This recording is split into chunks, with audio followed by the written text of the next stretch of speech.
Gilles William, vous vouliez nous parler à juste titre de ce qui se passe à gauche. Parce que hier, il y a quand même eu un accord. On en a parlé sur Europe 1, on en a parlé sur CNews, on en parle bien sûr dans le journal du dimanche. Qu'est-ce qui se passe exactement ?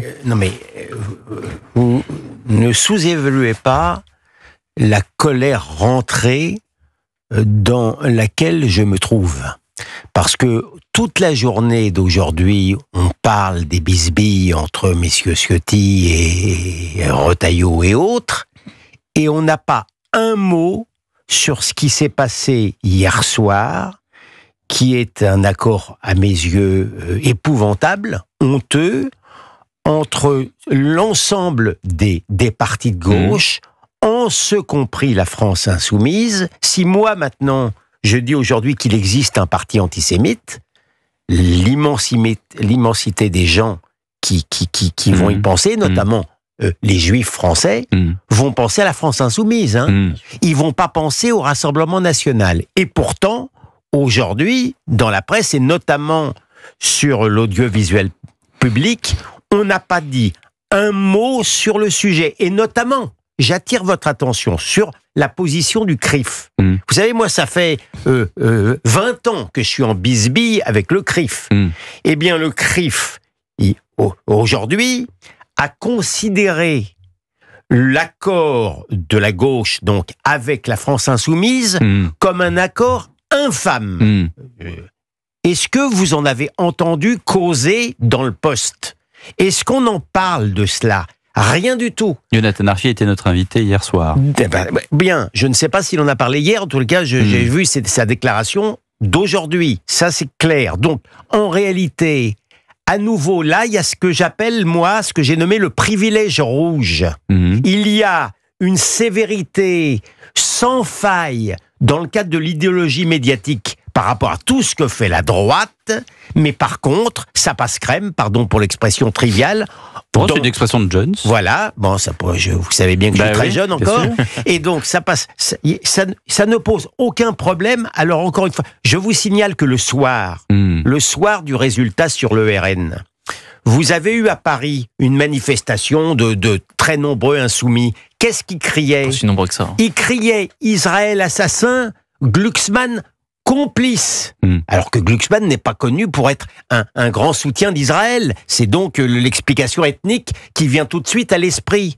Ça n'a posé aucun problème aux gens. Et donc le Parti socialiste aujourd'hui, de Monsieur Faure, accepte sans état d'âme de se marier. C'est pas clair du côté de Glucksmann. C'est-à-dire qu'il y a Faure, Tondelier pour les Verts. Oui, mais Tondelier, c'est pareil. Manuel Bompard pour LFI. Non, mais très sincèrement, les écologistes, ça fait longtemps qu'ils sont n'est plus écologistes et qu'ils ont vendu leur âme. Donc il n'y a pas de changement. Mais par rapport au Parti socialiste et par rapport à la position en principe du Parti socialiste, là, le fait qu'ils se soient vendus pour un plat de lentilles devrait au moins, c'est leur problème, mais devrait au moins faire l'objet de commentaires. Il n'y a pas de commentaires. Non, mais ce qui est vrai, c'est que Glucksmann n'est pas tout à fait sur cette ligne-là. Mais le problème de Glucksmann, c'est qu'il n'a pas l'appareil. Donc, quand en politique, on n'a pas l'appareil, on n'a aucun poids politique. Glucksmann, il n'est pas patron du PS, il est patron de Place Publique qui ne représente rien ni personne. Oui, et il était même si par Olivier Faure a dit clairement que le patron de cet ensemble, ça sera Glucksmann et pas Mélenchon, parce que... mais Glucksmann ne veut pas, mais je demande à voir. Glucksmann est complètement déconnecté, c'est-à-dire que quand hier il y avait les tractations au siège des écologistes, Glucksmann il essayait de faire valoir un petit peu son poids au JT de France 2 en disant que le Premier ministre pourrait être Laurent Berger. Donc on voit bien que Glucksmann il est complètement déconnecté, il a rien compris aux enjeux, et c'est parce qu'en fait c'est pas un classique du Parti socialiste. Ça veut dire qu'il veut pas y aller. Entre nous soit dit, même monsieur Glucksmann, donc je veux dire, il n'a pas été d'un héroïsme merveilleux pendant la campagne. Et d'ailleurs, je pense que s'il s'était davantage opposé au parti insoumis, peut-être qu'il se serait retrouvé devant Madame Hayé. Est-ce que ça vous étonne qu'il propose Laurent Berger au lieu de se proposer lui-même ? C'est quoi ? C'est un manque de courage ? Non, pas un manque de courage, parce qu'on peut pas. Parce que Olivier Faure, lui, il dit le Premier ministre, si on gagne, ça sera Glucksmann. C'est peut-être à mon avis aussi Laurent Berger. Aussi un manque d'ambition. Je pense qu'il a été très déçu. C'est un manque d'ambition, c'est un manque d'organisation, c'est un manque de quoi ? Il a été très déçu de cette campagne. En fait, je pense qu'il a aussi découvert pendant cette campagne que c'était pas forcément fait pour lui une campagne européenne, une campagne présidentielle ensuite. Enfin bon, d'un autre côté, possibilité que M. Berger se retrouve Premier ministre est quand même, pardon de le dire, il est bien au Crédit Mutuel. En tout cas, très théorique. On va écouter Sébastien Chenu. Il était l'invité de la grande interview ce matin sur CNews et sur Europe 1. Il était l'invité de Laurence Ferrari. Et justement, cet accord de gauche, voilà comment il le qualifie. C'est l'accord de la honte, c'est l'accord qui veut faire oublier l'antisémitisme porté par la France insoumise. J'entendais Madame Rousseau dire « Mais jamais Monsieur Quatennens qui a frappé sa femme ne pourra être investi. Le Parti socialiste, mais ils sont passés où tous ces gens-là ?» Hop, avalés, disparus, engloutis par Jean-Luc Mélenchon qui les domine. En fait, la réalité, c'est que l'extrême gauche domine la gauche. Monsieur Glucksmann avalé immédiatement 2 jours après l'élection européenne, soumis à la doxa mélenchoniste. C'est très inquiétant, je crois, pour les électeurs de gauche sincères, patriotes, démocrates, qui ne peuvent pas se reconnaître, évidemment, dans cette gauche sous la tutelle de l'extrême gauche. Il a raison, Sébastien Chenu, Gilles-William Godladel. Il y a Mélenchon derrière qui tire les ficelles.